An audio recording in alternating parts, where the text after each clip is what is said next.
Hello hi welcome to SSC GT question and answer with explanation. और मैं हूं Augustine. अगर आप मेरे चैनल पे नए हैं तो चैनल को सब्सक्राइब करना ना भूलें। अगर वीडियो आपको पसंद आए तो वीडियो को लाइक बटन ज़रूर दबाना।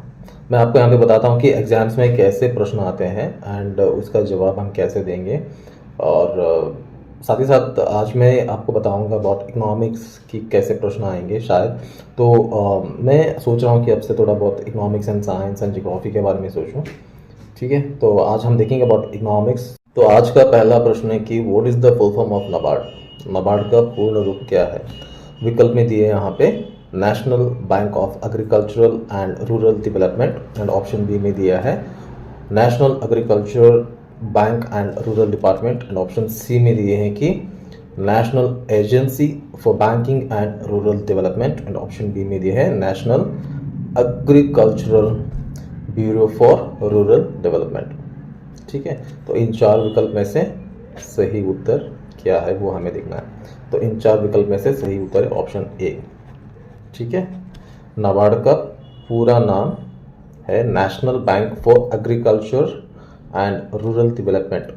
यह भारत के कृषि और ग्रामीण विकास के लिए वित्तीय सहायता प्रदान करते हैं। यह किसान और ग्रामीण उद्यमियों को लोन और अन्य सुविधाएं प्रदान करता है। ठीक है, नाबार्ड यानी इट्स बिलोंग टू फाइनेंशियल। तो आपको इसका फुल फॉर्म है ना याद रखना। नाबार्ड के बारे में क्वेश्चन आते हैं। ठीक है,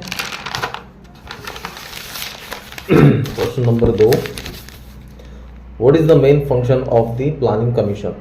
तो अभी उसको हम कहते हैं कि नीति आयोग। पहले उसको प्लानिंग कमीशन बोलते थे, अभी उसको नीति आयोग बोलते हैं। तो what is the main function of the planning commission. NITI Aayog का मेन फंक्शन क्या है। तो पहले उसको योजना आयोग कहते थे, योजना आयोग। ठीक है, नीति आयोग को। तो अभी उसे हम नीति आयोग कहते हैं। तो यहाँ पे विकल्प में दिए हैं कि यहाँ पे आपको ऐसा भी प्रश्न आएगा कि मतलब जो योजना आयोग को अब क्या कहलाता है। तो आप यहाँ पे बोल सकते हो कि नीति आयोग।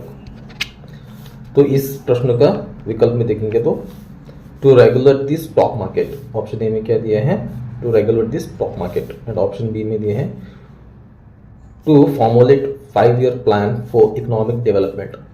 ठीक है, ऑप्शन सी में दिया है to control inflation and option D में दिया है टू मैनेज फॉरेन ट्रेड। इन चार विकल्प में से इसका सही उत्तर है option B, to formulate 5-year plan for economic development. Planning commission यानी नीति आयोग का मुख्य कार्य था देश के आर्थिक विकास के लिए 5-year प्लान तैयार करना। यह प्लान देश के विकास को दिशा देता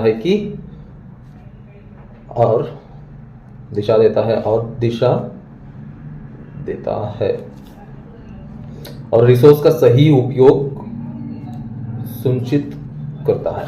ठीक है, आप इसको याद रख लेना। नीति आयोग का काम क्या है। नीति आयोग का काम है 5-year प्लान करना।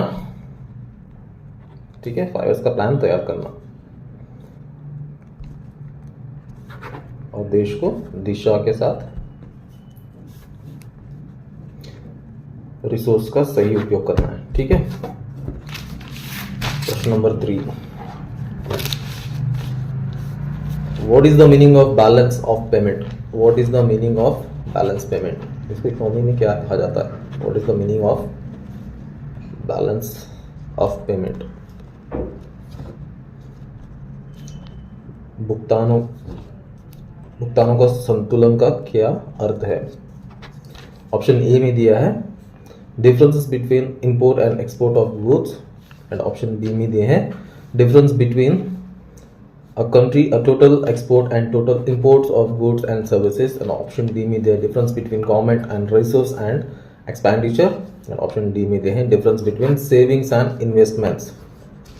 तो इसकी जो सही जवाब है वो है ऑप्शन बी। ऑप्शन बी में क्या दिया यहाँ पे, difference between a country total export and total import of goods and services. ठीक है, बैलेंस ऑफ पेमेंट भुगतान संतुलन एक देश के टोटल एक्सपोर्ट और टोटल इंपोर्ट्स के बीच का अंतर होता है। यह गुड्स और सर्विसेज दोनों को शामिल करता है। यहाँ देश की आर्थिक स्थिति को दर्शाता है। ठीक है, बैलेंस ऑफ पेमेंट को याद रख लेना, ये आएंगे क्वेश्चंस, इंपॉर्टेंट है। अगला प्रश्न हम देखेंगे कि question number 4, what is the role of the finance commission of India. Finance commission of India का रोल क्या है? भारत में वित्त आयोग की क्या भूमिका है? ऑप्शन ए में दिए हैं to regulate the banking sector, option B में दिया है to distribute tax revenue between the central and state government, option C में दिए हैं यहाँ पे to manage foreign exchange reserves, and option D में दिया यहाँ पे टू कंट्रोल इन्फ्लेशन। तो इसका सही जवाब है ऑप्शन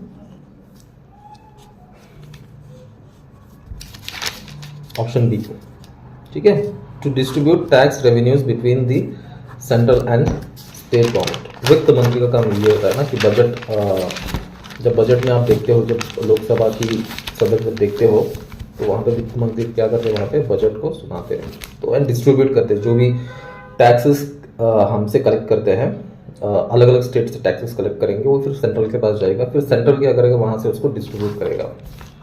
फाइनेंस कमीशन का मुख्य कार्य है कि केंद्र और राज्य सरकारों के बीच टैक्स रेवेन्यू का वितरण करना। यह सुनिश्चित करता है कि राज्यों के उनकी जरूरत के अनुसार फंड्स मिले। अभी देखो कि रिसेंट हमने देखा है कि बिहार को उन्होंने फंड दिया है, राइट। तो उसी हिसाब से हमें भी अलग अलग राज्यों में फंड मिलता है। अगला प्रश्न क्या है कि what is the meaning of FDI. Question number 5, what is the meaning of FDI. FDI का मतलब क्या है? यहाँ पे विकल्प में दिया है कि ऑप्शन ए में foreign domestic investment, foreign domestic investment, option B में दिए है कि foreign direct investment, option C में दिया है कि financial development India, and option D में दिए है कि फिजिकल डुप्लीकेट इंडिकेटर। तो इसका सही जवाब है option B, foreign direct investment. ठीक है, फॉरेन डायरेक्ट इन्वेस्टमेंट इसका सही उत्तर है। एफडीआई का फुल फॉर्म क्या है? Foreign direct investment. एफडीआई का मतलब है कि फॉरेन डायरेक्ट इन्वेस्टमेंट। यह तब होता है जब कोई विदेशी कंपनी या इन्वेस्टर किसी देश में सीधे निवेश करता है, जैसे फैक्ट्री बनाना या बिजनेस शुरू करना, तो उन्हें कहते हैं कि एफडीआई। ठीक है, तो एफडीआई का फुल फॉर्म क्या है? Foreign direct investment. Question number 6, प्रश्न number 6, what is the purpose of the make India initiative. Make in India का पहला उद्देश्य क्या है? मेक इन इंडिया सुना है ना, पहले जैसे कि मेड इन चाइना, मतलब अलग अलग कंट्रीज के अलग अलग मैन्युफैक्चरिंग होते हैं, तो हमारी इंडिया की क्या है? Make in India. तो ये मेक इन इंडिया का उद्देश्य क्या है, मुख्य उद्देश्य? ऑप्शन ए में दिए हैं कि to promote tourism in India, option B में दिए हैं to encourage foreign companies to manufacture in India, option C में दिए है to increase agriculture production, option D में दिए हैं to reduce population growth. Make in India का सही उद्देश्य क्या है? ऑप्शन बी है, to encourage foreign companies to manufacture in India. ठीक है, मेक इन इंडिया इनिशिएटिव का उद्देश्य है कि विदेशी कंपनियों को भारत का मैन्युफैक्चरिंग करने के लिए प्रोत्साहित करना। इससे रोजगार बढ़ता है और देश की इकोनॉमी की बूस्ट मिलता है। जब मैन्युफैक्चरिंग जब इंडिया में होगा तो डेफिनेटली रोजगार यहाँ पे बढ़ जाएगा, क्योंकि कंपनीज बहुत हो जाएंगे। जब कंपनीज बहुत हो जाएंगे तो फिर वैकेंसीज बहुत निकलेंगे, फिर जो लोग हैं, जितने भी लोग हैं, उन सारे लोगों को फिर रोजगार का व्यवस्था हो जाएगा। अभी हमारे देश में क्या हो रहा है कि ज़्यादा से ज़्यादा हम manufacturing from other countries, right.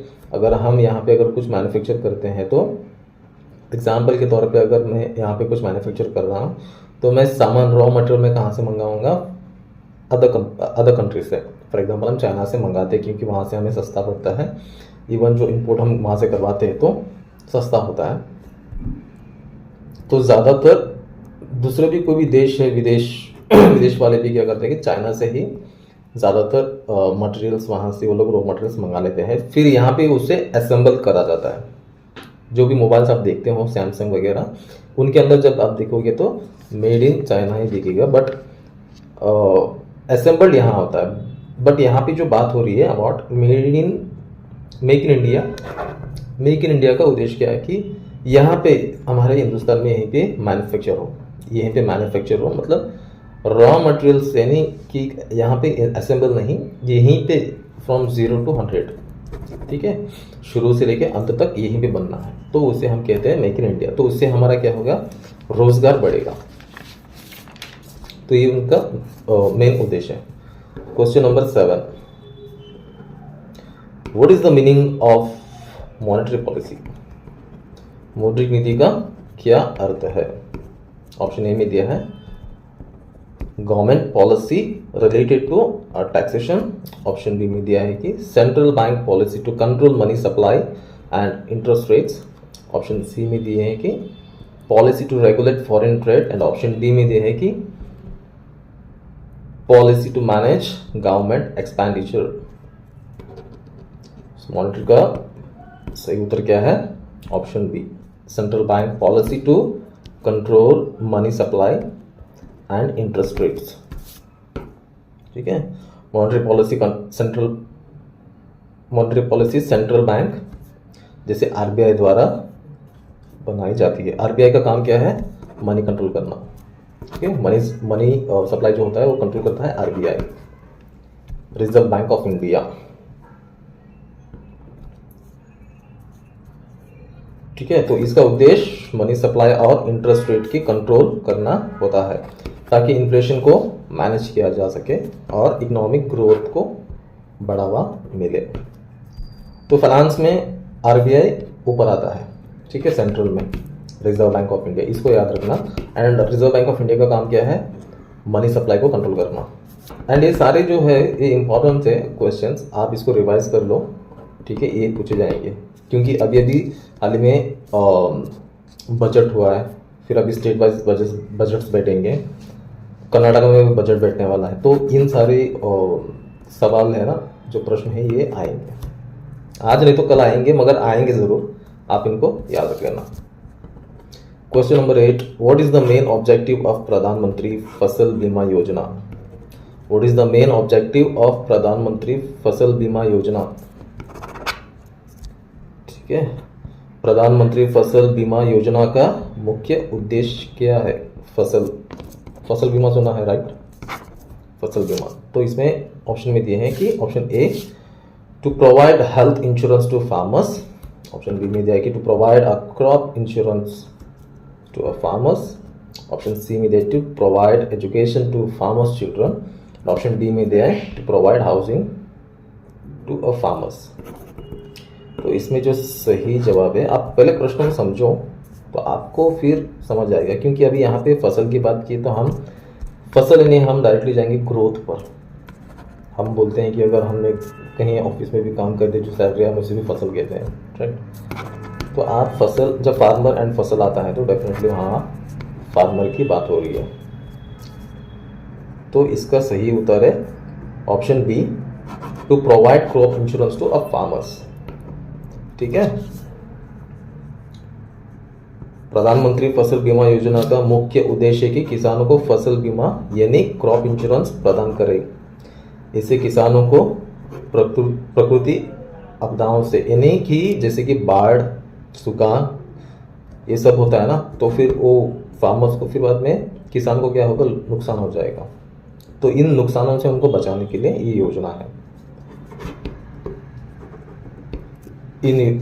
जैसे कि बाढ़ आ गया, फिर सूखा हो गया, तो उस टाइम तो फिर बाद में फसल किसान तो फिर बर्बाद हो जाएंगे, उन्हें तो कुछ तो कवर अप करना चाहिए।